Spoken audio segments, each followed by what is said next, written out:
itu sudah sampai tahap siap-siap untuk bercerai. Ya, tapi Paula berharap waktu itu memang supaya ini tidak terjadi, masih bisa diperbaiki hubungannya. Berjalan waktu, ya, kami selaku tim kuasa hukum sudah melakukan upaya yang luar biasa, ya, melakukan proses komunikasi juga dengan pihak lain melalui salah satu tim lawyernya. Kita sudah sampaikan, ya, bahwa kalaupun memang perkawinan ini sudah tidak bisa dipertahankan, baiknya dilakukan suatu proses perceraian yang baik-baik saja, ya, mengingat memang mereka punya keluarga besar masing-masing. Pihak Baim punya keluarga besar, pihak Paula juga memiliki keluarga besar, dan yang pasti mereka memiliki buah hati, ya, 2 orang anak yang masih di bawah umur. Nah, proses itu sudah kami lakukan sampai kemudian pada bulan apa Pak? Minggu lalu ya, 2 minggu lalu ya. Jadi hari Minggu 2 minggu yang lalu kita sudah melakukan pertemuan dengan Paula waktu itu. Karena dari April itu terhitung sudah 6 bulan ya, 6 bulan ya. Sudah 6 bulan mereka, Baim sudah menjatuhkan talak kepada Paula, kemudian mereka juga sudah pisah rumah, kalian juga sudah tahu, ya. Karena sudah posisi itu, saya sudah sampaikan ke Paula, apakah tidak baiknya ini diselesaikan, gitu ya. Kalau memang sudah tidak bisa dipertahankan, Paula mengajukan gugatan cerai atau kita menunggu gugatan dari Baim. Nah, Paula waktu itu masih berharap ini masih bisa diperbaiki dan minta waktu 2 minggu waktu itu, sejak kami bertemu. Lalu kemudian qadarullah, ya, sejak kami bertemu hari Minggu, kemudian hari Selasa ternyata Baim sudah mendaftarkan gugatannya ke Pengadilan Agama Jakarta Selatan, yang kemudian disertai dengan preskon yang akhirnya kemudian kalian media juga mulai ingin mencari klarifikasi, ya, dari pihak Paula. Dan kami waktu itu, kami selaku kuasa hukum pada waktu itu merasa tidak perlu untuk melakukan preskon, tidak perlu untuk merespon informasi-informasi yang beredar di luar, karena kami berpikir ini adalah persoalan keluarga, ya, wilayah privat yang tentu harus diselesaikan secara kekeluargaan, ya. Kalau memang kemudian ini sudah sampai prosesnya di pengadilan, tentu yang terbaik adalah menyelesaikan persoalan ini di persidangan, ya. Apa yang didalilkan, bukti-buktinya bagaimana, segala macam, kita berharap semua diselesaikannya di persidangan. Jadi kita bukannya kita tidak mau melayani wartawan waktu itu. Paula juga punya pertimbangan, Tante, ini persoalan akan semakin kisruh kalau kemudian kita ada statement-statement yang mungkin nanti kurang berkenan atau bagaimana. Apalagi kita harus menjaga nama baik keluarga besar, kita harus menjaga juga jejak digital yang sehat untuk anak yang di bawah umur, ya, orang. Jadi saya selalu mengingatkan kepada pasangan yang ingin bercerai, kalau punya anak, ya, jangan sampai ada kisruh di media sosial, karena itu meninggalkan jejak yang tidak baik buat anak-anak. Nah, itu pertimbangan kita. Nah, kemudian, ya, karena sudah masuk gugatan, ada informasi simpang siur, ya, kita jadi dikejar-kejar wartawan, dan sampai hari ini, sampai semalam, ya, semalam siapa yang mau ngejar saya, lagi BIMTEK gitu. Jadi sampai semalam saya sedang BIMTEK juga, menghadiri BIMTEK Mahkamah Konstitusi sampai malam, dan banyak juga yang pingin ketemu sampai malam. Saya pikir sudahlah hari ini saja saya harus sampaikan informasi, ya. Perlu saya sampaikan, ya, hari Jumat setelah hari Selasa Baim melakukan gugatan, ya, kita sudah melakukan bedah kasus dengan Paula, ya, hari Jumat. Lalu kemudian kita sepakat untuk melanjutkan bedah kasus lagi di hari Senin untuk persiapan sidang besok, sidang mediasi. Nah, Senin Paula tidak hadir, ya, kemudian Selasa juga Paula tidak hadir, katanya tidak enak badan. Lalu kemudian nih, saya sampaikan kepada teman-teman supaya saya tidak dikejar-kejar lagi, Paula sudah mengirimkan surat pencabutan kuasanya kepada kami, kantor Yuking & Co. Attorneys at Law. Jadi terhitung sejak Paula menyampaikan pencabutan surat kuasa, tentu Paula mungkin sudah menunjuk advokat yang lain, dan itu merupakan kewenangan penuh Paula, ya. Dia punya pertimbangan sendiri, mungkin pertimbangan pribadi ataupun keluarga, sehingga kemudian menunjuk advokat yang lain. Meskipun ya saya beritahukan, pencabutan surat kuasa itu bukan surat kuasa yang sudah terdaftar di pengadilan untuk sidang besok. Karena sebenarnya kuasa kita sudah didaftar ke pengadilan, dan besok kita sebenarnya sudah siap sidang. Tapi Paula mencabut surat kuasa yang per April. Tapi apapun itu sebenarnya hanya masalah teknis saja, ya. Mungkin nanti untuk pengadilan, untuk proses peradilan besok, advokatnya perlu surat pencabutan yang mencabut kuasa kami yang untuk sidang besok, ya, untuk kuasa kami yang per Oktober ini. Tapi pada prinsipnya saya harus beritahukan bahwa intinya Paula sudah mencabut kuasanya kepada kami, dan waktu itu Paula menyampaikan sudah menunjuk kuasa hukum yang lain, gitu. Nah, itu yang akan saya sampaikan, yang perlu saya sampaikan kepada teman-teman semua. Dan saya selaku orang yang mengenal baik Baim, saya juga mengenal baik Paula, ya. Mereka adalah pasangan suami istri yang sebenarnya baik-baik saja.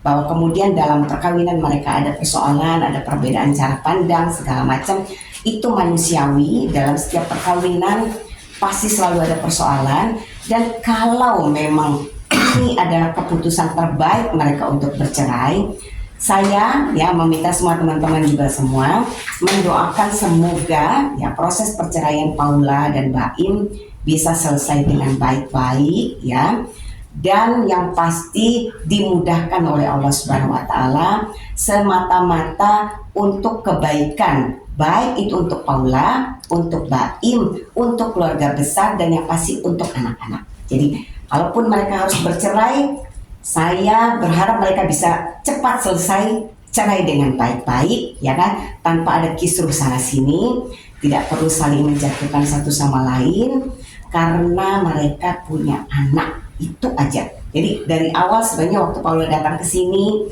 di bulan April, berdiskusi, berkonsultasi, concern saya hanya satu.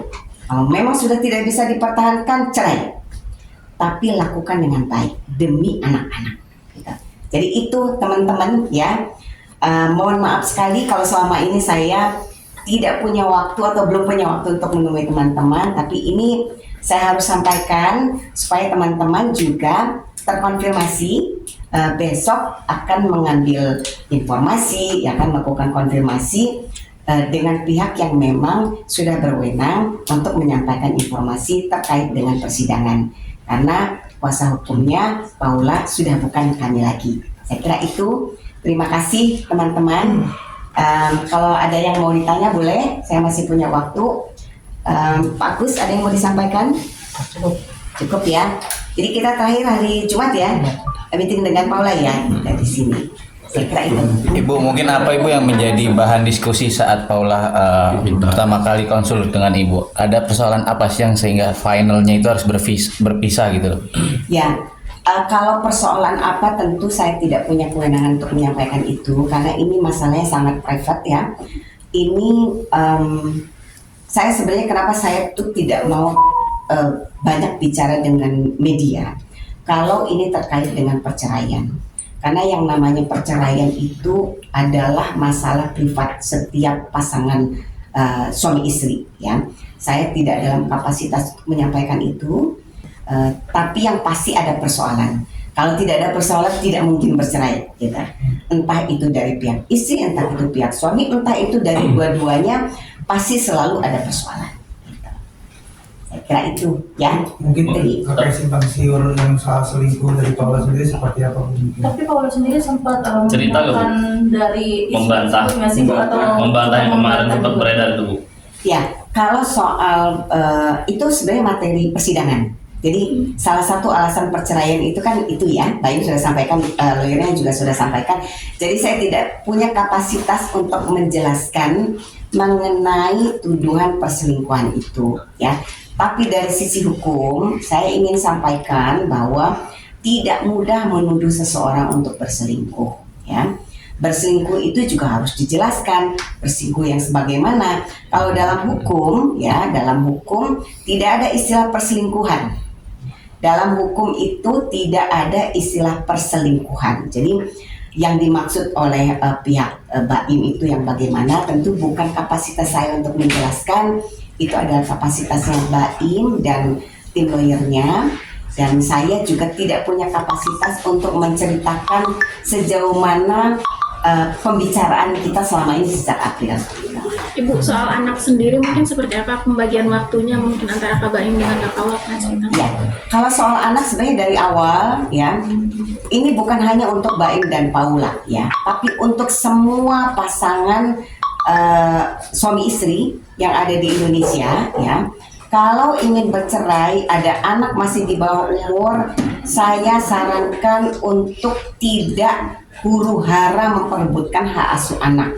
Sebab yang namanya ayah, yang namanya ibu, pasti dua-duanya menyayangi anak-anaknya. Dan yang satu lagi yang saya selalu ingatkan kepada klien selama ini, termasuk kepada Paula dan kepada Mbak Ini ya. Kalau kita bicara anak, kita tidak bicara hak orang tua. Kalau kita bicara anak, kita bicara hak anak. Orang tua itu punya kewajiban terhadap anak. Anak punya hak yang dilindungi oleh undang-undang. Undang-undang melindungi hak anak dengan baik. Setiap anak punya hak untuk hidup, tumbuh, dan berkembang, mendapat kasih sayang yang utuh dari ayah dan ibunya. Jadi tidak boleh sekalipun ya, baik pihak maupun suami maupun pihak istri kemudian merasa paling berkompeten untuk mengasuh anak, apalagi ini anak di bawah umur. Jadi secara hukum yang kita harus pikirkan, yang harus kita pahami adalah berdasarkan Undang-Undang Perlindungan Anak, anak memiliki hak untuk mendapat kasih sayang baik dari ayah maupun dari ibunya. Jadi nggak boleh diperdebatkan sebenarnya kalau soal anak ya. Kecuali ya salah satu pihak memang secara hukum gugur haknya untuk mengasuh anak. Dan itu kan jelas dalam undang-undang, Artinya dalam peraturan. ketika pisah rumah sendiri berarti pembagian antara Kak Paula dan Kak Baim sendiri tentang Keanu dan Kenzo seperti apa? Kalau selama ini ya, ini kan 6 bulan ya, jadi kita menangani Paula itu sudah 6 bulan.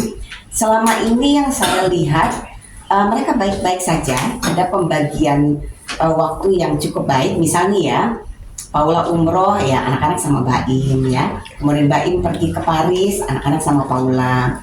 Kadang-kadang Paula bawa anak-anak libur ke ke Semarang gitu ya.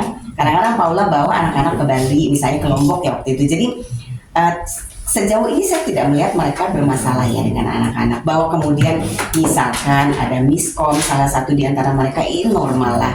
Nggak mau bercerai aja kadang-kadang kita suka berantem kan dengan suami istri, itu wajar gitu. Apalagi memang prosesnya sedang dalam proses untuk bercerai. Bu, Paula sendiri sampai sekarang belum buka suara. Kenapa? Ya, kalau yang saya pahami selama ini kan Paula dengan kita selama 6 bulan, Paula itu concern sekali supaya anak-anak ini tidak kena imbasnya ya. Jadi ya Paula kan lebih mengenal suaminya, ya kan. Mungkin Paula yang paling tahu bagaimana membangun komunikasi yang baik dengan suaminya. Jadi kalau itu saya tentu percaya Paula punya pertimbangan sendiri lah. Tapi pada dasarnya Paula sendiri membantah gak sih, Bu, dengan tudingan Baim yang kemarin preskon itu? Kalau yang disampaikan ke kita enggak pasti. Tapi saya tidak mau masuk ke situ ya, karena itu sudah ranahnya nanti para lawyer ya, para advokat nanti di persidangan. Jadi mereka yang akan mempertahankan dalilnya masing-masing ya kan. Kalau satu mendalilkan dia harus membuktikan, kalau satu membantah dia juga harus membuktikan gitu. Jadi itu nanti di persidangan. Berarti untuk lahiran baru saya Tidak tahu karena Paula juga waktu saya tanya juga dia tidak menyampaikan. Oke. Ya. Terima Oke, ya. kasih. Terima kasih ya. Pasien berikutnya Ibu. Ya sesi 2. Sesi 2.